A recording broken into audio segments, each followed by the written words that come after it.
생활연구소 플러스 더 현명한 하루를 위해. 혹시 이런 경험 없으신가요? 예전에는 계단 몇 층쯤은 가볍게 오르내렸는데 요즘은 조금만 올라가도 숨이 차고 중간에 멈춰 서야 한다든지, 아침에 일어나면 몸이 무겁고 쉽게 피로를 느낀다든지, 건강검진에서 콜레스테롤 수치가 높다고 들어본 적이 있다든지. 이런 경험을 단순히 나이 탓으로 넘기기 쉽지만 사실은 우리가 매일 먹는 음식과 깊은 관련이 있을 수 있습니다. 그 중에서도 계란은 건강에 이롭기도 하지만 잘못 먹으면 해로울 수도 있는 대표적인 음식입니다. 계란은 단백질과 여러 영양소가 풍부해 완전식품이라고 불리지만 전문가들은 이렇게 경고합니다. 계란은 하루 한두 개면 충분하다. 그 이상은 조심해야 한다. 계란은 분명 보약이 될 수 있지만 잘못 먹으면 독이 될 수 있습니다. 오늘은 계란 단백질의 장점과 위험성, 안전하게 먹는 법, 그리고 다양한 최신 연구 결과와 생활 속 응용 팁까지 깊이 있게 풀어드리겠습니다. 안녕하세요. 여러분의 건강지킴이 김은정입니다. 저는 국내외 의학 자료와 전문가들의 조언을 토대로 시니어분들이 꼭 알아야 할 건강 정보를 알기 쉽게 정리해드리고 있습니다. 오늘은 우리가 너무 자주 접하면서도 잘 모르는 계란 단백질의 진실에 대해 말씀드리겠습니다. 계란이 완전식품이라 불리는 이유는 단백질 때문입니다. 단백질은 근육, 뼈, 혈액, 호르몬, 효소, 면역세포까지 몸의 모든 구조와 기능을 이루는 핵심 재료입니다. 나이가 들면 자연스럽게 근육이 줄어드는 근감소증이 나타납니다. 근감소증이 심해지면 조금만 걸어도 피곤하고 균형이 떨어져 넘어지기 쉽고 골절이 발생하면 회복이 오래 걸려 삶의 질이 크게 낮아집니다. 그래서 시니어분들에게 단백질 보충은 생존과 직결된 중요한 문제입니다. 계란 단백질은 체내 흡수율이 90% 이상으로 매우 높습니다. 먹은 단백질이 그대로 몸에서 쓰인다는 뜻입니다. 소고기, 콩 단백질도 좋지만 흡수율은 계란이 훨씬 뛰어납니다. 특히 시니어분들은 소화 효소가 줄어들어 단백질 흡수가 잘 안 되는데 계란은 소화가 잘 되고 흡수율도 높아 최적의 단백질 공급원입니다. 계란은 필수 아미노산 9가지를 모두 갖추고 있습니다. 필수 아미노산은 우리 몸에서 합성할 수 없어 반드시 음식으로 섭취해야 하는데 하나라도 부족하면 단백질이 제 역할을 못합니다. 계란은 이 아미노산을 균형 있게 가지고 있어 표준 단백질로 불립니다. 계란에는 단백질 외에도 중요한 영양소가 많습니다. 비타민 B12는 적혈구를 만들고 신경을 보호해 피로와 기억력 저하를 막습니다. 비타민 D는 칼슘 흡수를 도와 뼈를 튼튼하게 합니다. 햇빛 부족으로 비타민 D 결핍이 흔한 시니어분들에게 꼭 필요한 성분입니다. 콜린은 간 건강을 돕고 기억력 유지에 중요한 성분입니다. 계란 노른자에 들어있는 항산화 성분으로 눈의 황반을 보호해 노인성 황반변성을 예방하는 데 도움이 됩니다. 실제 연구에서도 계란을 꾸준히 섭취한 그룹이 그렇지 않은 그룹보다 시력 저하 속도가 느렸다는 결과가 있습니다. 또 계란에는 셀레늄이 들어있습니다. 셀레늄은 강력한 항산화 물질로 세포 손상을 막아 노화를 늦추고 면역력을 높입니다. 한국인의 식단에서 부족하기 쉬운 영양소 중 하나라 계란으로 보충하는 것이 효과적입니다. 또한 계란에는 철분도 들어있습니다. 특히 여성이나 노인에게 흔한 빈혈 예방에 도움이 됩니다. 계란의 철분은 흡수율이 높아 효율적입니다. 계란은 포만감을 오래 유지시켜 체중 관리에도 좋습니다. 아침에 계란을 먹으면 점심 전까지 배가 덜 고파 군것질을 줄이고 이는 체중 관리와 혈당 안정에 도움이 됩니다. 실제로 계란을 아침에 먹은 그룹이 그렇지 않은 그룹보다 하루 섭취 열량이 줄었다는 연구가 있습니다. 저는 아침마다 빵과 커피만 먹다가 오전마다 배가 고파 과자를 먹고 점심에 과식했습니다. 그런데 아침에 삶은 계란을 하나 먹으면서 달라졌습니다. 오전 내내 배가 든든했고 점심도 적당히 먹게 돼 체중이 줄고 혈당도 안정됐습니다. 계란은 준비가 간단합니다. 삶거나 찌면 되기 때문에 누구나 쉽게 먹을 수 있고 소화도 잘 됩니다. 시니어분들에게 부담 없는 단백질 공급원입니다. 하지만 계란을 무조건 많이 먹는 건 문제가 됩니다. 아무리 좋은 음식도 과하면 해롭습니다. 계란에서 가장 먼저 문제되는 건 콜레스테롤입니다. 콜레스테롤은 혈관 속 기름 성분 같은 물질로 세포와 호르몬을 만드는데 꼭 필요합니다.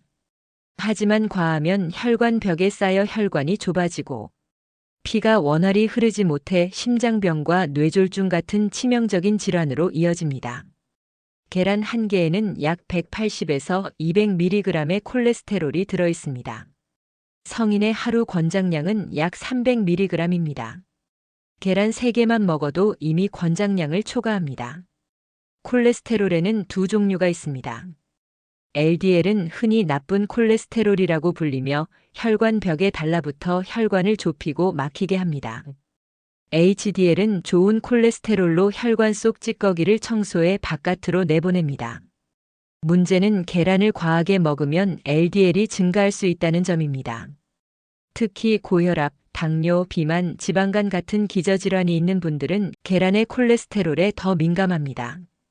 똑같은 양을 먹어도 수치가 더 빨리 변하고 혈관 손상이 빨리 진행될 수 있습니다. 저는 운동을 좋아해 단백질 보충을 위해 하루 4개씩 계란을 먹었습니다.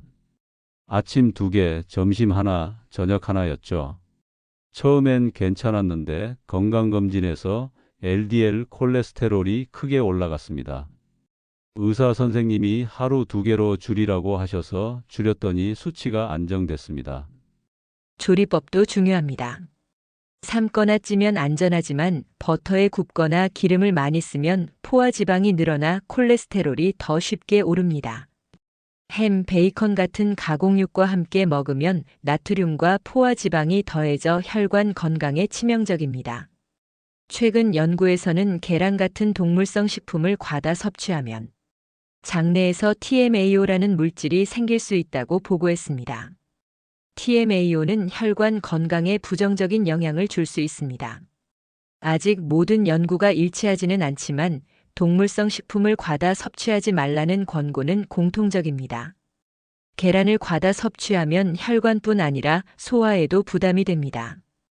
기름에 튀기거나 버터로 구운 계란은 소화가 더뎌 속이 더부룩할 수 있고 일부 사람들은 노른자를 많이 먹을 경우 담즙 분비에 영향을 받아 속쓰림이나 소화 불량을 겪을 수 있습니다. 무엇보다 무서운 건 이런 변화가 당장 눈에 보이지 않는다는 겁니다. 오늘 하루 3개, 4개 먹는다고 당장 문제가 생기진 않습니다. 하지만 이런 습관이 몇 달, 몇 년 쌓이면 건강검진 수치가 변하고 결국 치명적인 결과로 이어집니다. 그렇다면 계란을 어떻게 먹는 것이 가장 안전할까요? 첫째는 섭취량 조절입니다. 하루 1~2개면 충분하며 그 이상은 오히려 혈관에 부담을 줄 수 있습니다. 특히 시니어분들은 같은 양이라도 대사 능력이 떨어져 더 큰 영향을 받으므로 하루 1개를 기본으로 하시고 필요할 때만 2개로 늘리는 것이 좋습니다. 둘째는 흰자와 노른자를 함께 먹는 것입니다. 흰자에는 고품질 단백질이, 노른자에는 비타민과 미네랄, 콜린, 루테인, 제아잔틴 같은 항산화 물질이 들어 있습니다. 노른자를 버리면 중요한 영양소를 놓치게 됩니다. 다만 콜레스테롤이 걱정된다면 하루 1개 노른자만 드시고 나머지는 흰자로 보충하는 것이 바람직합니다. 셋째는 조리법입니다. 삶거나 찌는 것이 가장 안전합니다. 프라이는 기름을 최소한만 쓰고 올리브유나 카놀라유처럼 불포화, 지방이 풍부한 기름을 소량 사용하는 것이 좋습니다. 반대로 버터나 마가린에 굽는 것은 피해야 합니다. 넷째는 함께 먹는 음식입니다. 계란만 단독으로 먹는 것보다 채소, 통곡물과 함께 먹으면 훨씬 좋습니다. 예를 들어 삶은 계란과 토마토, 시금치, 오이를 함께 먹으면 비타민과 섬유질을 보충할 수 있습니다. 통곡물 빵과 함께 먹으면 포만감이 오래가고 혈당도 안정됩니다. 다섯째는 섭취 시간입니다. 아침에 먹으면 하루 에너지를 공급하고 저녁에 먹으면 과식을 막는 효과가 있습니다. 특히 저녁에는 탄수화물을 줄이고 계란을 곁들이면 혈당 관리에도 도움이 됩니다. 여섯째는 개인 맞춤입니다. 모든 사람에게 똑같은 기준이 적용되진 않습니다. 3, 4주간 하루 한 개씩 일정하게 드시면서 몸 상태를 기록해 보세요. 체중, 피로감, 소화 상태, 혈액 검사 결과를 확인하고 필요하면 하루 2개로 늘려도 됩니다. 저는 하루 3개씩 계란을 먹었습니다. 그런데 검진에서 콜레스테롤 수치가 높게 나왔습니다. 하루 1개로 줄이고 채소와 함께 먹으니 포만감도 충분했고 몇 달 뒤 수치가 안정됐습니다. 양을 줄이는 게 건강을 지키는 길이라는 걸 깨달았습니다. 7째는 보관과 위생입니다. 계란은 반드시 냉장 보관해야 하며 냉장고 문보다는 온도 변화가 적은 안쪽에 두는 것이 좋습니다. 껍질에 금이 간 계란은 세균이 들어갈 수 있으니 반드시 가열 조리해서 드셔야 하고 껍질을 까놓고 오래 두지 말고 먹기 직전에 까는 것이 안전합니다. 마지막은 다양성입니다. 아무리 계란이 좋아도 단백질을 전부 계란에만 의존하는 것은 좋지 않습니다. 두부, 콩, 생선, 닭가슴살, 요거트 등 다른 단백질 식품과 번갈아 드셔야 영양 균형이 맞습니다. 이제 생활 속 응용 습관을 구체적으로 알려드리겠습니다. 아침은 삶은 계란 1개와 채소, 현미밥을 곁들이는 것이 좋습니다. 점심은 채소 비빔밥에 반숙 계란 하나, 저녁은 토마토와 아보카도, 샐러드에 삶은 계란 하나를 곁들이면 됩니다. 이렇게 하면 하루 단백질은 충분히 보충하면서도 과하지 않게 조절할 수 있습니다. 요일별로는 이렇게 구성할 수 있습니다. 월요일은 아침에 삶은 계란 1개와 채소, 현미밥. 화요일은 점심에 채소 비빔밥과 반숙 계란 1개. 수요일은 아침에 술안 1개와 오트밀, 견과류. 목요일은 점심에 메밀국수와 삶은 계란 1개. 금요일은 아침에 계란 2개와 채소 볶음. 토요일은 계란 대신 두부나 생선을 섭취. 일요일은 아보카도 샐러드와 반숙 계란 1개. 외식할 때는 계란 프라이보다는 삶은 계란을 선택하거나 샐러드와 함께 먹는 것이 좋습니다. 간식으로는 과자 대신 삶은 계란을 선택하면 열량은 낮고 포만감은 오래갑니다. 운동 전에는 소화에 부담이 될 수 있으니 운동 후 단백질 보충용으로 드시는 게 더 좋습니다. 세계 각국의 계란 섭취 문화도 흥미롭습니다. 일본은 계란 소비량이 매우 높은 나라 중 하나인데 그럼에도 심혈관 질환 사망률이 낮습니다. 이유는 계란을 먹되 채소와 생선을 함께 섭취하는 전통 식단 덕분입니다. 서양에서는 브런치 문화에 계란이 필수지만 버터와 베이컨, 치즈와 함께 먹는 경우가 많아 건강에 부정적일 수 있습니다. 한국은 계란찜, 계란국, 달걀말이처럼 다양한 조리법으로 활용해 비교적 부담이 덜합니다.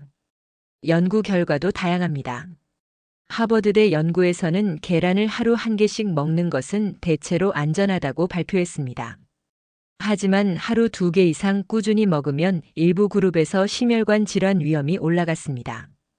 국내 연구에서도 60세 이상 시니어를 대상으로 한 조사에서 계란을 하루 1개 먹은 그룹은 근감소증 위험이 낮았지만 하루 3개 이상 먹은 그룹은 콜레스테롤 수치가 유의미하게 높았습니다.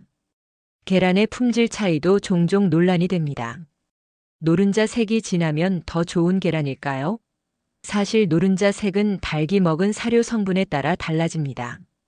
진한 색이더라도 영양 차이는 거의 없습니다.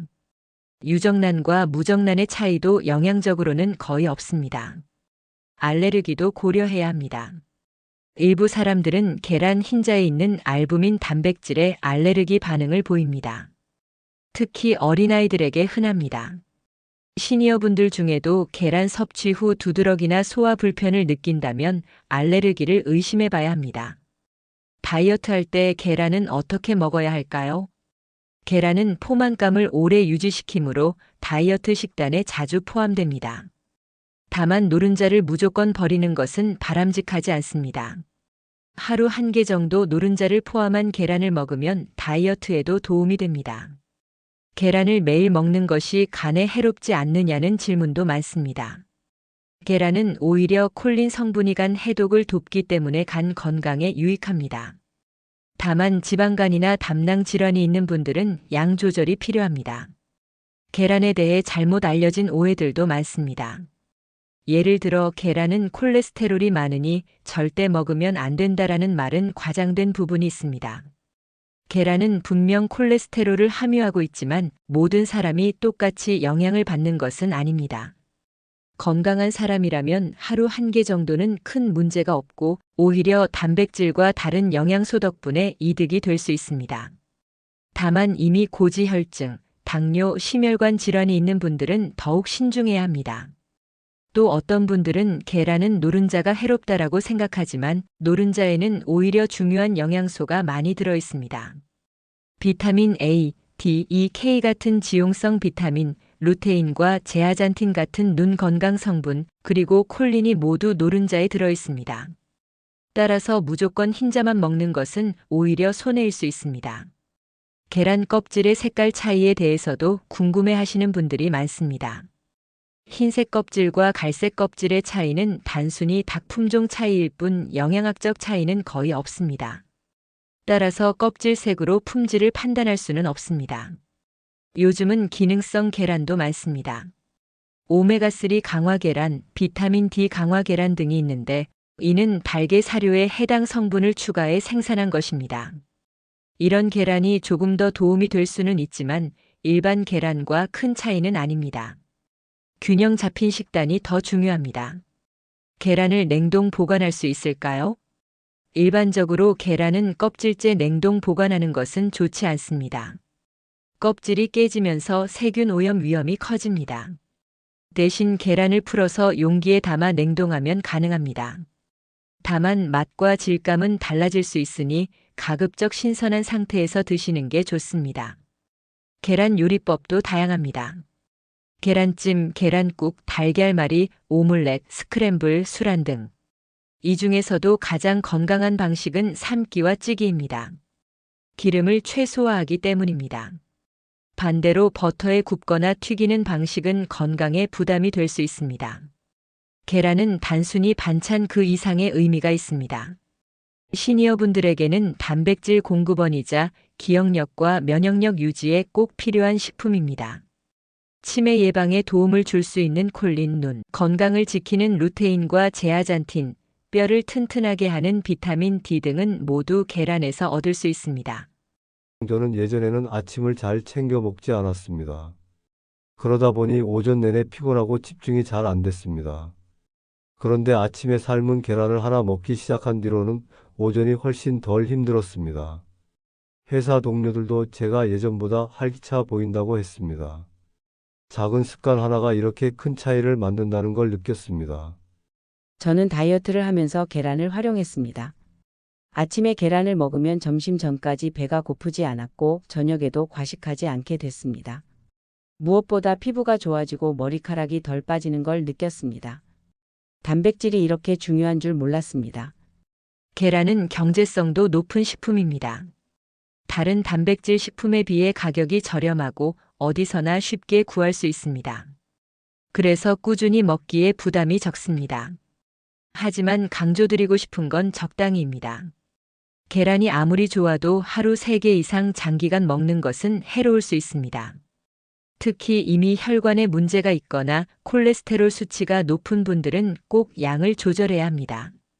마지막으로 계란에 대해 자주 받는 질문들을 정리해 드리겠습니다. 첫째, 계란은 매일 먹어도 될까요? 네, 하루 한두 개라면 매일 드셔도 됩니다. 둘째, 계란은 다이어트에 도움이 될까요? 네, 포만감을 오래 유지시켜 다이어트에 도움이 됩니다. 셋째, 계란은 간에 해롭지 않나요? 오히려 콜린 성분이 간을 보호하고 지방을 분해해 간 건강에 유익합니다. 넷째, 계란의 노른자 색깔이 진하면 더 좋은 건가요? 아닙니다. 닭 사료의 차이일 뿐 영양 차이는 거의 없습니다. 다섯째, 유정란과 무정란의 차이가 있나요? 영양학적으로는 큰 차이가 없습니다.